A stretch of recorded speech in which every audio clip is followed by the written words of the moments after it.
સુરેન્દ્રનગર જિલ્લાના અભેપર ગામે ચોટીલા પ્રાંત અધિકારી અને ટીમે દરોડો પાડ્યો, 1.25 કરોડનો મુદ્દામાલ જપ્ત કર્યો। અભેપરમાં ખનન કરતા અભેપરના 2 સોનગઢના શખસ હોવાનું બહાર આવ્યું। દરોડાથી ભૂમાફિયામાં ફફડાટ। સુરેન્દ્રનગર જિલ્લાના થાનગઢ વિવિધ વિસ્તારોમાં ચાલતા ગેરકાયદે ખનન સામે ચોટીલા પ્રાંત અને ટીમે દરોડા કરી ખાડાઓ બંધ કરાવ્યા હતા।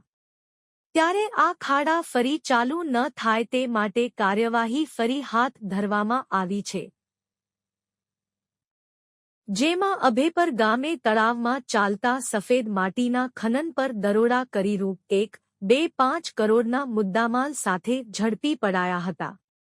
થાનગઢમાં ચોટીલા પ્રાંત અને ટીમ દ્વારા ગેરકાયદે ખનન સામે કડક હાથે પગલાં લેતા ઘણા સમયથી ભૂમાફિયાઓના દોડધામ મચી છે।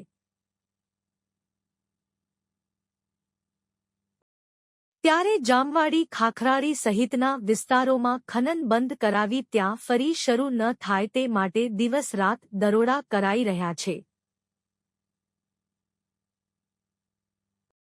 ત્યારે શનિવારે નાયબ કલેક્ટર ચોટીલા H.T.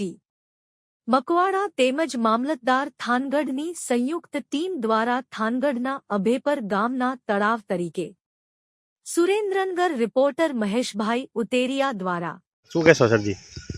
આજ રોજ અમારી નાયબ કલેક્ટર પ્રાંત ચોટીલાની ટીમ અને મામલતદાર થાનગઢની સંયુક્ત ટીમ દ્વારા થાનગઢ તાલુકાના અભેપર ગામે જે તળાવ આવેલું છે એ તળાવની આજુબાજુ જે સરકારી પડતર જમીન આવેલી છે તે લગભગ છેલ્લા 3 વર્ષથી ગેરકાયદેસર સફેદ માટીનું અનધિકૃત રીતે ખનન વહન કરતા જે ઈસમો હતા તેઓને ઉપર અમારી સતત વોચ હતી અને આજે પ્રાઇવેટ ગાડી લઈને આવી સૌપ્રથમ અને તેઓને રંગે હાથ ઝડપી પાડેલ છે।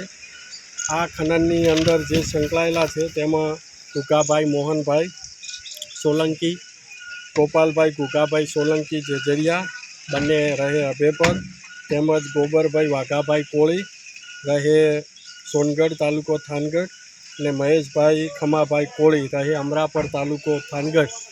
આ 4 ઈસમો દ્વારા ખૂબ જ મોટા પ્રમાણમાં ગેરકાયદેસર સફેદ માટીનું ખનન કરેલું છે અને આ સ્થળ પરથી એક ડમ્પર, એક ટ્રેક્ટર, ટ્રોલી, એક જેસીબી, 2 બાઇક તેમજ મોટા પ્રમાણમાં જે ઇલેક્ટ્રિસિટી માટે વપરાતો વાયર છે એ પણ કુલ મળીને 1.25 કરોડનો જપ્ત કરવામાં આવેલ છે। સાથે સાથે અહીંયા આ જે 2.5 થી 3 એકરની અંદર જે ગેરકાયદેસર ખનન કરેલું છે એની માપણી કરી અને લગભગ 5 થી 10 કરોડ રૂપિયાનો દંડની પણ કાર્યવાહી Gujarat mineral prevention of illegal mining storage and transportation rules 2017ના નિયમ 1(3) મુજબની વસૂલાતની પણ કાર્યવાહી હાથ ધરેલ છે।